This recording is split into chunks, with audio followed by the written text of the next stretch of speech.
বন্ধুরা সবাই রেডি হয়ে যাও। আজকের গল্পটা অনেক বেশি স্পেশাল। আমার নাম রাহুল, বয়স ২০ বছর, কলেজের ছাত্র। আমাদের পরিবারে মা আর আমার ছোট বোন আছে। তবে আমার মাসি আমাদের পরিবারের খুব কাছের একজন।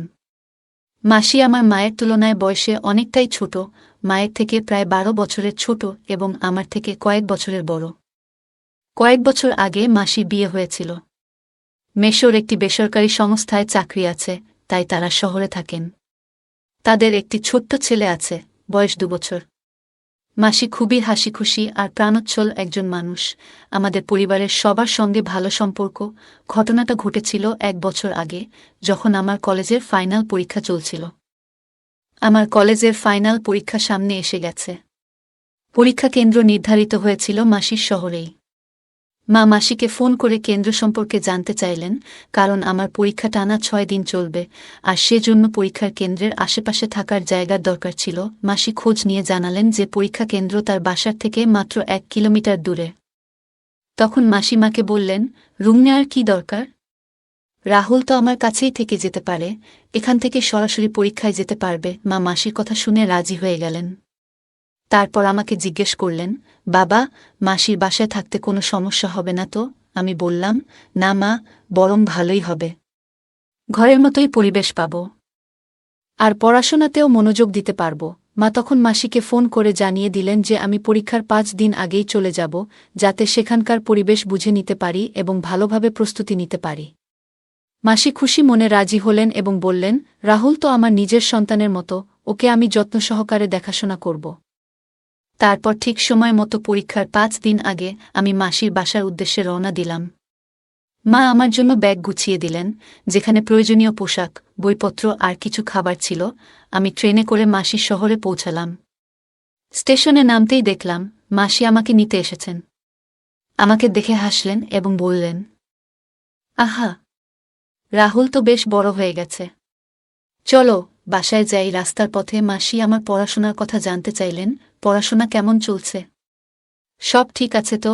আমি হাসি দিয়ে বললাম, হ্যাঁ মাসি, মোটামুটি ভালোই প্রস্তুতি হয়েছে, এখন শুধু শেষ মুহূর্তের রিভিশন বাকি। মাসি খুশি হয়ে বললেন, দারুণ, এখানে তুমি নিশ্চিন্তে পড়তে পারবে, কেউ কোনোভাবে ডিস্টার্ব করবে না। স্টেশন থেকে অটোরিকশা নিয়ে আমরা মাসির বাসায় পৌঁছালাম।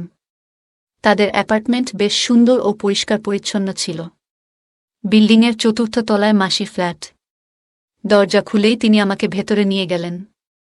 ঘরে ঢুকতেই এক মনোরম গন্ধ নাকে এলো, যেন সদ্য রান্না করা খাবারের সুঘ্রাণ। চারপাশে একটু তাকিয়ে আমি জিজ্ঞেস করলাম, মেশো কই? তাকে তো দেখতে পাচ্ছি না। মাসি হেসে বললেন, অফিসে গেছেন, আজ রাতেই ফিরবেন। ওর রাতের শিফট থাকে। আমি মাথা নাড়িয়ে ব্যাগ একপাশে রেখে দিলাম।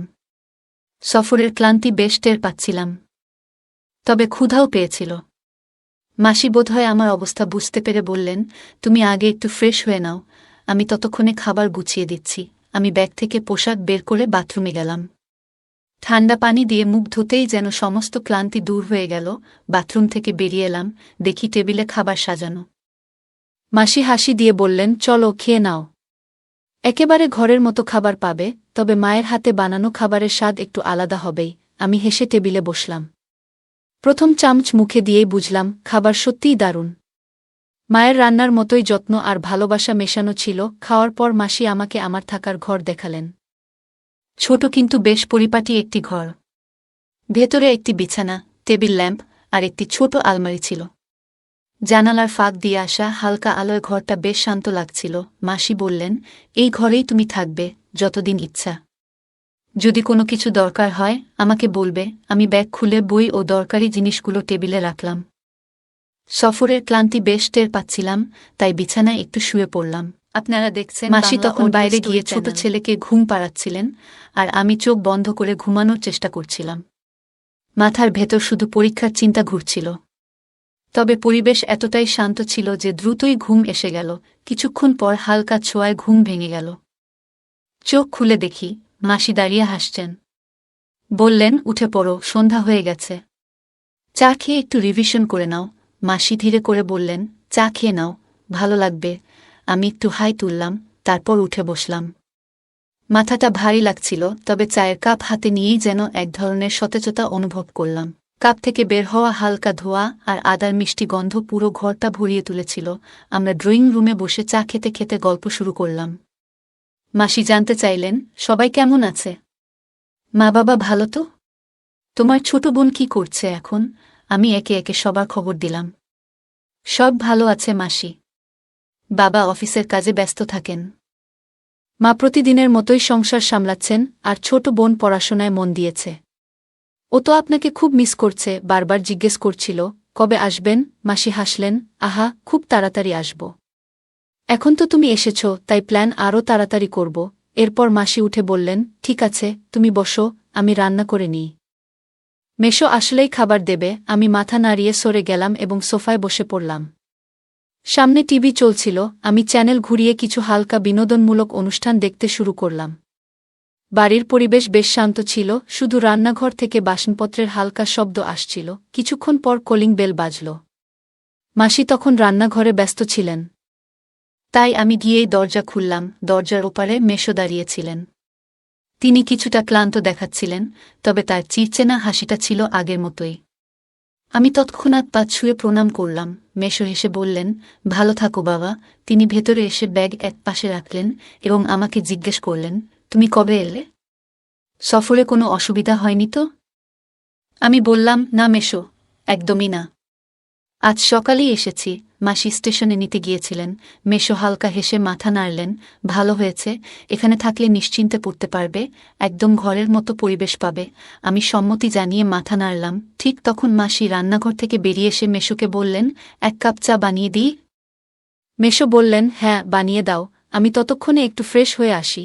এই বলে তিনি নিজের ঘরে চলে গেলেন, আর আমি আবার সোফায় গিয়ে বসলাম। আমি টিভি দেখতে লাগলাম। কিছুক্ষণ পর মাসি এক কাপ গরম চা নিয়ে এলেন এবং ড্রয়িং রুমে বসে মেশোর জন্য অপেক্ষা করতে লাগলেন। সময় একটু বেশি হয়ে গেলে তিনি হালকা স্বরে ডাক দিলেন, শুনছেন? চা ঠান্ডা হয়ে যাচ্ছে। কোনো উত্তর এলো না। মাসি আমার দিকে তাকিয়ে হেসে বললেন, বাবা, তোকে একটু ডেকে আনতে বলছি। আমি উঠে গিয়ে মেশোর রুমের দরজায় ধীরে ধীরে নক করলাম। ভেতর থেকে একটা গম্ভীর কণ্ঠ শোনা গেল, আসছি। আমি আবার এসে বসে পড়লাম। কয়েক মিনিট পর মেশো বেরিয়ে এলেন। তবে সোফায় বসতেই তার পুরো মনোযোগ চলে গেল মোবাইলের দিকে। তিনি চায়ের কাপ তুললেন ঠিকই, কিন্তু চোখ একবারও স্ক্রিন থেকে সরালেন না। আঙুলগুলো দ্রুত স্ক্রিনে চলছিল, মনে হচ্ছিল যেন কারো সঙ্গে মেসেজ চালাচালি করছেন। আমার একটু অদ্ভুত লাগল, তবে কিছু বললাম না। মাসি হালকা বিরক্তির স্বরে বললেন, সারাদিন অফিসের কাজ, তারপর বাসায় এসেও ফোন নিয়েই ব্যস্ত থাকো। অন্তত খাওয়ার সময়টুকু ফোনটা রেখে দাও না? মেশো মাথা না তুলেই বললেন, হ্যাঁ হ্যাঁ, একটা জরুরি মেসেজ পাঠাচ্ছি, হয়ে গেলেই রাখছি। মাসি কিছু বলতে গিয়েও থেমে গেলেন। আমি খেয়াল করলাম তার মুখের অভিব্যক্তি একটু ম্লান হয়ে গেল, যেন এমন ঘটনা নতুন কিছু নয়। আমি চুপচাপ চা শেষ করলাম, কোনো কথা না বলে বসে রইলাম। মাসি ধীর পায়ে রান্নাঘরের দিকে চলে গেলেন, আর মেশো আবার মোবাইলে ব্যস্ত হয়ে গেলেন। রান্নাঘর থেকে মাঝে মাঝে মাসি উকি দিচ্ছিলেন, কিন্তু কিছু বলছিলেন না। তার চোখে ছিল এক ধরনের নীরব প্রশ্ন, একটুখানি অভিমান। কিছুক্ষণ পর তিনি খেতে ডাকলেন, শুনছেন? খাবার রেডি হয়ে গেছে। মেশো ফোন থেকে চোখ না সরিয়ে বললেন, এখন ক্ষুধা নেই, তোমরা খেয়ে নাও। মাসি কোনো কথা বাড়ালেন না, চুপচাপ রান্নাঘরের দিকে ফিরে গেলেন। পুরো ব্যাপারটা একটু অদ্ভুত লাগছিল। সাধারণত স্বামী স্ত্রীর মধ্যে ছোটখাটো কথা কাটাকাটি হয়, কিন্তু এখানে যেন কিছু একটা ছিল যা চোখে পড়ছিল, কিন্তু বলা যাচ্ছিল না। আমি পরিবেশ একটু হালকা করতে বললাম, মাসি, আপনি বসুন, আমি প্লেট নিয়ে আসছি। তিনি হালকা হাসলেন, আরে থাক, তুমি বসো, আমি নিয়ে আসছি। আপনারা দেখছেন বাংলা অডিও স্টোরি চ্যানেল। আমরা একসাথে খেতে বসলাম, কিন্তু মাসির মনের ভার বুঝতে পারছিলাম। তিনি যতই স্বাভাবিক থাকার চেষ্টা করছিলেন, তার চোখ যেন অন্য কথা বলছিল। খাওয়ার পর আমি নিজের রুমে গিয়ে শুয়ে পড়লাম। পুরো দিনের ঘটনাগুলো মাথায় ঘুরপাক খাচ্ছিল। ভাবতে লাগলাম, মেশো কি সত্যিই এত ব্যস্ত যে মাসির কথার সময় নেই? নাকি এর পেছনে অন্য কোনো কারণ আছে? হঠাৎ বাইরে থেকে হালকা হাসির শব্দ এলো। মনে হলো মেশো আবার ফোনে কারো সঙ্গে কথা বলছেন। মাসি তখন তার ঘরে চলে গিয়েছিলেন। কিছুক্ষণ পর ঘড়ির দিকে তাকালাম, রাত প্রায় 1টা বাজে। মনটা আরও ভারী লাগতে শুরু করল। ভাবলাম, একটু হেঁটে আসলে হয়তো মাথাটা পরিষ্কার হবে। আমি ধীরে ধীরে উঠে গিয়ে ব্যালকনির দরজা খুললাম। ঠান্ডা বাতাস মুখে লাগতেই একটু স্বস্তি লাগল। কিন্তু সামনের দৃশ্য দেখে আমি থমকে গেলাম। মেশো আগেই সেখানে ছিলেন। তিনি ব্যালকনিতে পায়চারি করছিলেন এবং কারো সঙ্গে ফোনে কথা বলছিলেন। তার মুখে একটা হালকা হাসি আর কণ্ঠে ছিল এক অদ্ভুত উচ্ছ্বাস। মেশোর কণ্ঠস্বরে একটা উচ্ছ্বাস ছিল, যেন তিনি খুব আপন কারো সঙ্গে কথা বলছেন। আরে না না, তুমি তো জানো। হ্যাঁ, একদম তাই। তারপর হঠাৎ তিনি হাসলেন, মনে হলো ওপাশ থেকে কেউ মজার কিছু বলেছে। আমি একটু অস্বস্তি বোধ করলাম। তার হাসিটা যেন আলাদা ছিল, ঘরের পরিবেশের সঙ্গে একদম মেলেনি। মনে হলো এই মুহূর্তে তিনি অন্য এক জগতে আছেন, যেখানে আমাদের জন্য কোনো জায়গা নেই। আমি আর সেখানে দাঁড়িয়ে থাকলাম না, চুপচাপ ঘরে ফিরে এসে বিছানায় শুয়ে পড়লাম। কিন্তু মাথার ভেতর চিন্তাগুলো থেমে থাকল না। আমি কি অযথা সন্দেহ করছি, নাকি সত্যিই কিছু একটা আছে? ভাবতে ভাবতে কখন ঘুমিয়ে পড়েছি বুঝতেই পারিনি। পরদিন সকালে ঘুম ভাঙতেই ঘড়ির দিকে তাকালাম, 7টা বাজে। উঠে বিছানাটা গুছিয়ে ফ্রেশ হতে গেলাম। তারপর বাইরে এসে দেখি মাসি রান্নাঘরে ব্যস্ত। গ্যাসের উপর তাওয়া রাখা, আর তাতে পরোটা সেকা হচ্ছে। পুরো ঘরটা মিষ্টি ঘ্রাণে ভরে গেছে। আমি ধীরে ধীরে রান্নাঘরের দরজার কাছে গেলাম। মাসি আমাকে দেখে হালকা হাসলেন। উঠে পড়লে? ঘুম কেমন হলো? আমি হাসি মুখে বললাম, ভালোই ছিল, তবে দেরিতে এসেছে। মাসি মাথা নাড়লেন। পড়ার চাপ তো, পরীক্ষা থাকলে এমনই হয়। আমি মাসির দিকে তাকিয়ে রইলাম। মুখে হাসি থাকলেও চোখে যেন কিছু একটা লুকিয়ে রাখার চেষ্টা করছিলেন। ঠিক তখনই মেশো ঘর থেকে বেরিয়ে এলেন। তিনি অফিসের জন্য একদম তৈরি, সাদা শার্ট, কালো প্যান্ট, হাতে ঘড়ি বাঁধছেন। কোনো দিকে না তাকিয়ে সোজা দরজার দিকে হাঁটলেন। মাসি পেছন থেকে ডাক দিলেন, শুনছেন? নাস্তা রেডি আছে, খেয়ে যান। মেশো এক মুহূর্তও না থেমে বললেন, না, আজ বাইরে খেয়ে নেব, অফিসে তাড়াতাড়ি পৌঁছানো দরকার। মাসি কিছুক্ষণ চুপ করে থাকলেন। তারপর ধীরে বললেন, প্রতিদিন বাইরে কেন? বাসার খাবার কি ভালো লাগে না? কিন্তু মেশো কোনো উত্তর দিলেন না, সোজা দরজা খুলে বাইরে বেরিয়ে গেলেন। মাসি চুপচাপ দরজার দিকে তাকিয়ে রইলেন। সে এক মুহূর্ত নিঃশব্দে দাঁড়িয়ে রইল, তারপর ধীরে ধীরে রান্নাঘরের দিকে ফিরে গেল। আমি ঠিক আগের জায়গাতেই দাঁড়িয়ে রইলাম। মন যেন কেমন একটা অস্বস্তিতে ভরে উঠল।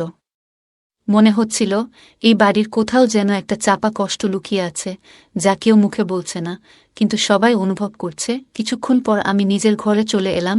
পড়াশোনায় মনোযোগ দেওয়ার চেষ্টা করলাম। পরীক্ষার সময় খুব কাছেই, তাই ব্যস্ত থাকা জরুরি ছিল।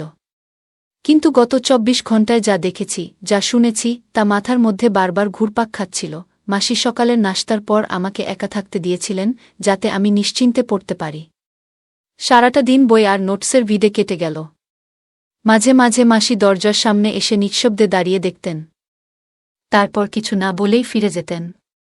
যেন তিনিও বুঝতে পারছিলেন আমি কিছু অনুভব করছি, কিন্তু মুখ ফুটে কিছু বলতে পারছি না। সন্ধ্যা নামতেই বাড়ির পরিবেশ আবার আগের মতো শান্ত হয়ে গেল। রাত 8টা নাগাদ আমি ঘর থেকে বের হলাম। বসার ঘরটা আধোআলোয় ঢাকা ছিল, শুধু রান্নাঘর থেকে আসা আলোটা ঝলমল করছিল। আপনারা দেখছেন বাংলা অডিও। আমি ধীরে ধীরে রান্নাঘরের দিকে এগিয়ে গেলাম। দেখলাম মাসি রান্নায় ব্যস্ত। গ্যাসের উপর ডাল ফুটছিল, আর তাওয়ায় রুটি সেকা হচ্ছিল।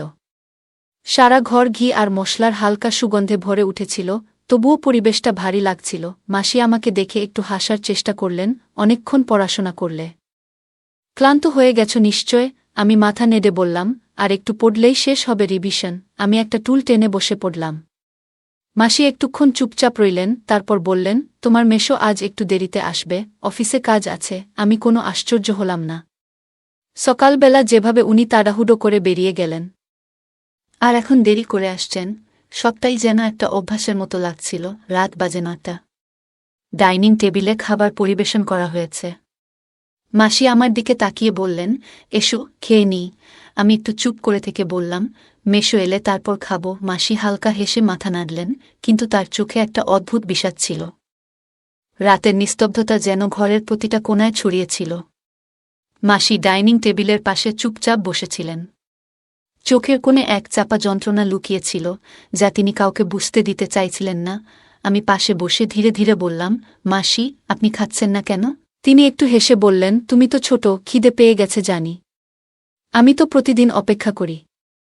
কিন্তু তুমি কেন না খেয়ে থাকবে? মাসির কণ্ঠে লুকিয়ে থাকা বেদনা আমি স্পষ্ট বুঝতে পারছিলাম, কিন্তু কিছু বলার সাহস হল না। আমরা দুজনেই চুপচাপ বসে মেশোর অপেক্ষা করতে লাগলাম। সময় গড়িয়ে রাত 10টা বাজল। মাসি অবশেষে মোবাইল তুলে নিয়ে মেশোকে ফোন করলেন। কয়েকবার রিং হওয়ার পর ফোনটা কেটে গেল। কিছুক্ষণ পর আবার ডায়াল করলেন। এবার কল রিসিভ হল। মাসি মৃদু কণ্ঠে বললেন, ফিরবেন তো? খাবার সাজিয়ে রেখেছি। ওপাশ থেকে ক্লান্ত স্বরে উত্তর এলো, আজ ফিরতে পারব না। এক বন্ধুর বাড়ি থাকব। তোমরা খেয়ে নাও। মাসি কয়েক সেকেন্ড চুপ রইলেন, যেন অনেক কিছু বলতে চেয়েও নিজেকে আটকে রাখলেন। তারপর আস্তে করে বললেন, ঠিক আছে। কলটা কেটে গেল। আমি লক্ষ্য করলাম মাসির আঙুলগুলো টেবিলের উপর কাঁপছিল। তিনি ফোনটা রেখে দীর্ঘশ্বাস ফেললেন। তার চোখে মুখে অবাক হওয়ার কোনো ছাপ ছিল না, যেন তিনি আগেই এই উত্তরের জন্য প্রস্তুত ছিলেন। আমি আস্তে করে জিজ্ঞেস করলাম, মাসি, সব ঠিক আছে তো? আপনারা দেখছেন বাংলা অডিও স্টোরি চ্যানেল। মাসি আমার দিকে তাকিয়ে ম্লান হাসলেন, সব ঠিক আছে বাবা। এসো খেয়ে নিই। আমরা নিঃশব্দে খেতে বসলাম। কিন্তু সেদিনের খাবারে কোনো স্বাদ ছিল না। ডালের স্বাদ মিষ্টি না, তরকারিতে কোনো ঝাঁজ ছিল না, সবকিছুই যেন এক বিষণ্ণতায় ঢাকা পড়েছিল। খাওয়া শেষে মাসি তার ছেলেকে ঘুম পাড়াতে চলে গেলেন। আমি বসার ঘরে চুপচাপ বসে রইলাম। মাথার ভেতর হাজারো প্রশ্ন ঘুরছিল। মেশোর এইভাবে রাত না বলে বাইরে থাকা আর মাসির সেই নিস্তব্ধ চাহানি, সবকিছুই কেমন যেন অস্বাভাবিক লাগছিল। প্রায় আধা ঘণ্টা পর মাসিকে বারান্দায় দাঁড়িয়ে থাকতে দেখলাম। আমি নিঃশব্দে তার পাশে গিয়ে দাঁড়ালাম। ঠান্ডা হাওয়া বইছিল, কিন্তু পরিবেশটা ছিল ভারী। মাসি রেলিং ধরে এক দৃষ্টিতে অন্ধকারের দিকে তাকিয়েছিলেন। আমি ধীরে ধীরে বললাম, মাসি, আপনি ঠিক আছেন তো? তিনি এক ঝলক হাসলেন। আমি ঠিক আছি বাবা। ঘুম আসছিল না, তাই একটু হেঁটে নিচ্ছিলাম, কিন্তু তার সেই হাসি চোখের ভাষাকে ঢাকতে পারেনি। সেই নিস্তব্ধ রাতে যেন অনেক না বলা কথা হারিয়ে গিয়েছিল অন্ধকারের গভীরে। রাতটা যেন আগের চেয়ে আরও বেশি নিঃশব্দ ছিল। মাসির মুখে এক চাপা হাসি ছিল, কিন্তু সেই হাসির আড়ালে লুকিয়েছিল এক গভীর ক্লান্তি, শারীরিক নয়, বরং মনের ভেতর জমে থাকা বেদনায় ভারী। মুহূর্তের নিস্তব্ধতা ভাঙার জন্য আমি বললাম, মাসি, মুড ভালো করার একটা দারুণ আইডিয়া আছে। তিনি একটু অবাক হয়ে তাকালেন। কি আইডিয়া? আমি হাসতে হাসতে বললাম, চলো একটা মজার সিনেমা দেখি। হাসলে মন ভালো হয়ে যায়। মাসি প্রথমে একটু দ্বিধায় পড়লেন, তারপর আস্তে করে হেসে বললেন, ঠিক আছে, কোনো সিনেমা? আমি সঙ্গে সঙ্গে টিভি চালিয়ে একটা হালকা কমেডি সিনেমা চালিয়ে দিলাম। আমরা দুজনেই বসে দেখতে লাগলাম। ধীরে ধীরে সিনেমার গল্প আমাদের মনকে হালকা করে দিতে লাগল। একটা দৃশ্যে সিনেমার চরিত্র হোঁচট খেয়ে পড়ে যায়, আর তার অদ্ভুত অঙ্গভঙ্গি দেখে মাসি হঠাৎ হেসে উঠলেন। সেই হাসিতে যেন কিছুক্ষণের জন্য সব কষ্ট ভুলে গিয়েছিলেন। আমিও তার সঙ্গে হেসে উঠলাম, কিন্তু কিছুক্ষণ পরেই সেই হাসির আওয়াজ থেমে গেল। আমি তাকিয়ে দেখি মাসির চোখ বেয়ে নীরব অশ্রু ঝরছে। তিনি মুখ ঢেকে ফেললেন, কিন্তু তার কাঁপতে থাকা কাঁধ বলে দিচ্ছিল তিনি কতটা ভেতর থেকে ভেঙে পড়েছেন। আমি হতবাক হয়ে বললাম, মাসি, কি হয়েছে? তিনি কিছু বললেন না। চোখের জল থামার নাম নিচ্ছিল না। আমি দ্রুত উঠে গেলাম, একটু দাঁড়ান, আমি জল এনে দিচ্ছি। রান্নাঘর থেকে এক গ্লাস জল এনে তার সামনে ধরলাম। মাসির হাতে গ্লাসটা নিয়ে এক চুমুক খেলেন, কিন্তু চোখের জল তখনও পড়ছিল। আমি মৃদু স্বরে বললাম, আপনারা দেখছেন বাংলা অডিও স্টোরি চ্যানেল। যদি কিছু বলেন তাহলে মনটা হালকা হবে। তিনি সুতির শাড়ির আঁচলে চোখ মুছে আমার দিকে তাকালেন। তার চোখে জমে থাকা কষ্ট যেন অনেক দিনে। ধীরে ধীরে বললেন, বাবা, যখন মন খুব ভারী হয়ে যায় তখন কখনো কখনো হাসির মাঝেও চোখের জল এসে যায়। আমি কি বলবো বুঝতে পারছিলাম না, শুধু তার হাতটা আলতো করে ধরে বললাম, আপনি একা নন মাসি, আমি আছি আপনার পাশে। মাসি কিছু বললেন না, শুধু মাথা নিচু করে নীরব হয়ে রইলেন। তার চোখের জল থেমে এলেও সেই বেদনাগুলো এখনো কোথাও হারিয়ে যায়নি। সেদিনের রাতটা হয়তো অনেক কিছু বলে দিয়েছিল, যা শব্দে প্রকাশ করা যায় না। রাতটা ছিল নিস্তব্ধ, চারপাশ যেন কেমন একটা ভারী আবহাওয়ায় ডুবেছিল। মাসি বারান্দার রেলিং ধরে দাঁড়িয়েছিলেন, চোখে এক অজানা শূন্যতা। আমি ধীরে ধীরে তার পাশে গিয়ে দাঁড়ালাম। কিছুক্ষণ চুপচাপ থাকার পর আস্তে করে বললাম, মাসি, যদি কিছু মনে না করেন একটা প্রশ্ন করতে পারি? তিনি আমার দিকে তাকালেন। চোখের ভাষা বলে দিচ্ছিল তিনি বুঝতে পেরেছেন আমি কি জানতে চাই। দীর্ঘশ্বাস ফেলে আস্তে মাথা নাড়লেন। হ্যাঁ বাবা, বলো। আমি কিছুটা দ্বিধাগ্রস্ত হয়ে বললাম, মাসি, আপনি কি মনে করেন মেশো আপনাকে আর আগের মতো গুরুত্ব দেন না? আমি দেখছি তিনি বাড়িতে থেকেও যেন অন্যমনস্ক থাকেন। সারাক্ষণ ফোনে ব্যস্ত থাকেন। আপনার কথাগুলো হয়তো শুনতে চান না। আর আজ তো বাড়িতেই আসেননি। মাসির চোখে জল চিকচিক করছিল, কিন্তু তিনি সেটা আড়াল করার চেষ্টা করলেন। কয়েক মুহূর্ত চুপচাপ থেকে মৃদু স্বরে বললেন, কারণ আমি হয়তো এখন আর তার কাছে আগের মতো গুরুত্বপূর্ণ নই বাবা। আমি যেন মুহূর্তেই চুপ করে গেলাম। এমন উত্তর আশা করিনি। আপনি এমন কথা বলছেন কেন মাসি? মাসি একটা মলিন হাসি দিলেন, কিন্তু সেই হাসির আড়ালে ছিল গভীর বেদনা। তোমার মেশোর জীবনে এখন হয়তো আরেকজন এসেছে। অনেকদিন ধরেই বুঝতে পারছিলাম। প্রথমে ভাবতাম অফিসের কাজের চাপেই হয়তো এতটা বদলে গেছেন, কিন্তু ধীরে ধীরে বুঝলাম ব্যাপারটা শুধু অফিসের নয়। বিষয়টা আরেকজন মানুষকে ঘিরে। আমার বুকের ভেতরটা যেন কেমন করে উঠল। আপনি কখনো কিছু বললেন না? মাসি বিষণ্ণ চোখে তাকিয়ে বললেন, বলা সহজ নয় বাবা। কখনো কখনো মানুষ এমন কষ্ট চেপে রেখে দিন পার করে, কারণ কিছু সত্য মেনে নেওয়া যায়, কিন্তু বলা যায় না। আমি বুঝতে পারছিলাম মাসি ভেতরে ভেতরে কতটা ভেঙে পড়েছেন। আমি আস্তে করে তার হাতটা ধরলাম। মাসি, আপনি একা নন। আমি তো আছি আপনার পাশে। মাসির চোখের কোণ বেয়ে কয়েক ফোঁটা জল গড়িয়ে পড়ল। সেই রাতে হয়তো আকাশও নীরবে কাঁদছিল। আমি হতভম্ব হয়ে মাসির মুখের দিকে তাকিয়েছিলাম। আপনাকে কিভাবে জানতে পারলেন মাসি? আমার কাপা কাপা গলায় প্রশ্নটা বেরিয়ে এলো। মাসি ম্লান হাসলেন, কিন্তু সেই হাসির আড়ালে ছিল অসহায় বেদনা। নারী যখন কাউকে মন থেকে ভালোবাসে, তখন তার মন সব অনুভব করতে পারে বাবা। প্রথমে আমিও ভাবতাম হয়তো আমি বেশি ভাবছি, কিন্তু সময়ের সাথে সবকিছু স্পষ্ট হয়ে গেল। তিনি খানিকটা থেমে গভীর শ্বাস নিলেন। আগে তো তোমার মেশো ঘণ্টার পর ঘণ্টা আমার সাথে গল্প করত, ছোটখাটো বিষয়েরও খেয়াল রাখত। তারপর ধীরে ধীরে কথা কমে গেল। আমি কিছু বললেই যেন শুনতে চাইত না। যদি কখনো জানতে চাইতাম কি হয়েছে, বলতো অফিসের টেনশন বা কাজের চাপ। রাত জেগে মোবাইল চালানো, লুকিয়ে হাসা, আমি সব দেখতাম। আমি অবাক হয়ে জিজ্ঞাসা করলাম, আপনি কখন ওনার ফোন দেখেছেন? মাসির চোখে মুখে এক ধরনের বিষণ্ণতা ফুটে উঠল। একদিন সাহস করে ফোন দেখতে চেয়েছিলাম, কিন্তু তখনই দেখলাম তিনি পাসওয়ার্ড বদলে ফেলেছেন। তারপর এক রাতে তিনি ঘুমিয়ে পড়লে আমি আস্তে করে ফোন খুললাম। নাম ছিল না, শুধু নম্বর সেভ করা ছিল। চ্যাট পড়ে বুঝতে দেরি হয়নি, তিনি অন্য কারো সাথে মনের কথা ভাগাভাগি করছিলেন। আমার বুকের ভেতরটা কেমন যেন মোচ দিয়ে উঠল। আপনি কখনো মুখোমুখি বলেছিলেন কিছু? মাসি দীর্ঘশ্বাস ফেললেন। বলেছি বাবা, বহুবার বলেছি, কিন্তু তিনি প্রতিবারই বাহানা খুঁজেছেন। কখনো বলেছেন আমি অহেতুক সন্দেহ করছি, কখনো বলেছেন এটা শুধুই বন্ধুত্ব। আমি অনেক বোঝানোর চেষ্টা করেছি, কিন্তু একসময় নিজেই চুপ হয়ে গেলাম, কারণ আমি বুঝে গিয়েছিলাম আমার কথা আর তার কাছে কোনো দাম নেই। তিনি চোখ নামিয়ে ফেললেন। গলাটা ভারী হয়ে এলো। এখন আর কিছু বলি না, শুধু অপেক্ষা করি। হয়তো কোনো একদিন তিনি বুঝবেন, যাকে ফেলে যাচ্ছেন সেই জীবনের সবকিছু ত্যাগ করে তার সাথে থেকেছে। আমার চোখ দুটো ভিজে যাচ্ছিল। আমি কাপা গলায় বললাম, মাসি, আপনি একা নন। আমি আছি আপনার পাশে। আপনারা দেখছেন বাংলা অডিও স্টোরি চ্যানেল। মাসি একটা মলিন হাসি দিলেন। জানি বাবা, কিন্তু কিছু কষ্ট এমন হয় যা কাউকে ভাগ করে বলা যায় না। সে রাতে চাঁদের আলোও যেন ফিকে হয়ে গিয়েছিল। ঘরের নিস্তব্ধতা সাক্ষী ছিল এক নারীর নীরব যন্ত্রণার। আমি কিছুটা ইতস্তত করে বললাম, মাসি, আপনি চাইলে তো ওনাকে ছেড়েও যেতে পারেন। মাসি চুপচাপ আমার দিকে তাকিয়ে রইলেন। কিছুক্ষণ পর এক নিঃশব্দ হাসি ফুটে উঠল তার মুখে। ছেড়ে দেওয়া এত সহজ নয় বাবা।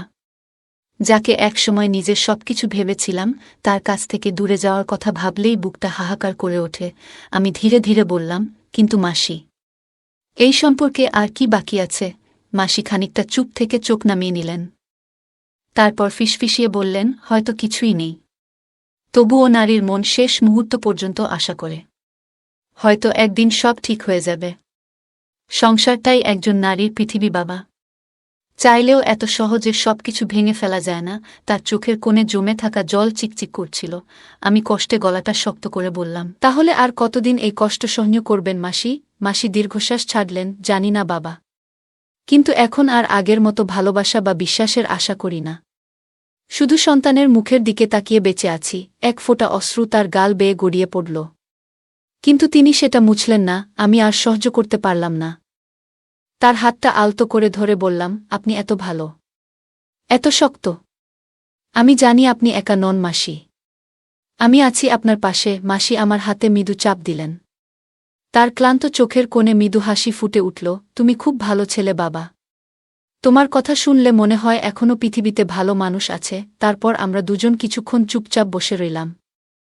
ঘরের নীরবতায় যেন এক ধরনের স্বস্তি মিশেছিল। হয়তো মাসি তার মনের কষ্ট কাউকে বলার পর একটু হালকা বোধ করছিলেন। কিছুক্ষণ পর মাসি বললেন, এবার ঘুমো বাবা। তোমার পড়াশোনা আছে কাল। আমি মাথা নাড়লাম। কিন্তু সে রাতে ঘুম আর এলো না। মাসির কথা বারবার মনে পড়ছিল। একটা সম্পর্ক টিকে থাকে বিশ্বাস আর ভালোবাসায়। কিন্তু যখন সেই বিশ্বাস ভেঙে যায়, তখনও কেন নারীরা এতটা অবিচল থাকে? হয়তো একটাই কারণ, ভালোবাসা কখনো সহজে ভাঙে না। খোলা জানালা দিয়ে সকালবেলার রোদ ঘরে ঢুকছিল। আমি ধীরে ধীরে উঠে ফ্রেশ হয়ে বাইরে এলাম। দেখলাম মাসি রান্নাঘরে ব্যস্ত। তার মুখটা শান্ত লাগছিল, যেন রাতের সব কথা কোথাও হারিয়ে গেছে। আমি কাছে গিয়ে বললাম, সুপ্রভাত মাসি। মাসি মুখ তুলে আমার দিকে তাকিয়ে মৃদু হেসে বললেন, সুপ্রভাত বাবা। এসো, নাস্তা করে নাও। আমি টেবিলে বসে দেখলাম গরম গরম পরোটা সাজিয়ে রেখেছেন। একটু মজা করে বললাম, আজ তো পরোটাগুলো বেশ মজার লাগছে। কি ব্যাপার মাসি? মাসি হালকা হেসে বললেন, তোমার পছন্দ বলেই বানিয়েছি। তার হাসির আড়ালে লুকিয়ে থাকা গভীর দুঃখ আমি বুঝতে পারছিলাম। হয়তো এই কষ্টগুলো চিরদিনের জন্য তার মনের কোণে জমে আছে, যা সহজে মুছে ফেলা সম্ভব নয়। কিছুক্ষণ পর ঘরের দরজা খুলে বেরিয়ে এলেন মেশো। পরিপাটি জামাকাপড়ে হয়তো অফিসে যাওয়ার জন্য প্রস্তুত ছিলেন। মুখের দিকে তাকিয়ে মনে হল হয়তো তিনি কিছুক্ষণ আগেই বাড়ি ফিরেছেন। মাসি মৃদু স্বরে বললেন, নাস্তা করে যান। একটু খেয়ে যান। মেশো ঠান্ডা গলায় বললেন, না, বাইরে করব। দেরি হয়ে যাচ্ছে। একবারও পেছনে তাকানোর প্রয়োজন মনে না করেই বেরিয়ে গেলেন তিনি। আমি মাসির দিকে তাকালাম। তিনি নির্বিকার মুখে টেবিল পরিষ্কার করতে লাগলেন। তার চোখে কোনো অভিযোগ ছিল না। ছিল না কোনো অভিমান। শুধু একরাশ নিঃশব্দ যন্ত্রণা। আমি আস্তে করে বললাম, মাসি, সব সময় চুপ থাকেন কেন? মাসি মাথা তুলে তাকালেন। ম্লান হাসি ফুটল মুখে। কখনো কখনো চুপ থাকাটাই সবথেকে সহজ পথ বাবা। সব প্রশ্নের উত্তর হয় না। আমি আর কিছু বলতে পারলাম না। সেদিন আমি বুঝলাম, পৃথিবীতে কত শত নারী আছে যারা দিনের পর দিন সম্পর্কের বোঝা বয়ে চলেছে শুধুমাত্র ভালোবাসার নামে। কিন্তু ভালোবাসা কি শুধু মানিয়ে নেওয়ার জন্য? সেখানে কি সম্মান, সুখ আর ভালো থাকা জরুরি নয়? হয়তো আমি এসব প্রশ্নের উত্তর খুঁজছিলাম, কিন্তু মাসি সেই সব প্রশ্নের উত্তর খুঁজতে খুঁজতেই নিজের জীবনের সঙ্গে আপস করে ফেলেছেন। বন্ধুরা, গল্পটি ভালো লাগলে লাইক করুন। আমাদের বাংলা অডিও স্টোরি চ্যানেলটি সাবস্ক্রাইব করতে ভুলবেন না।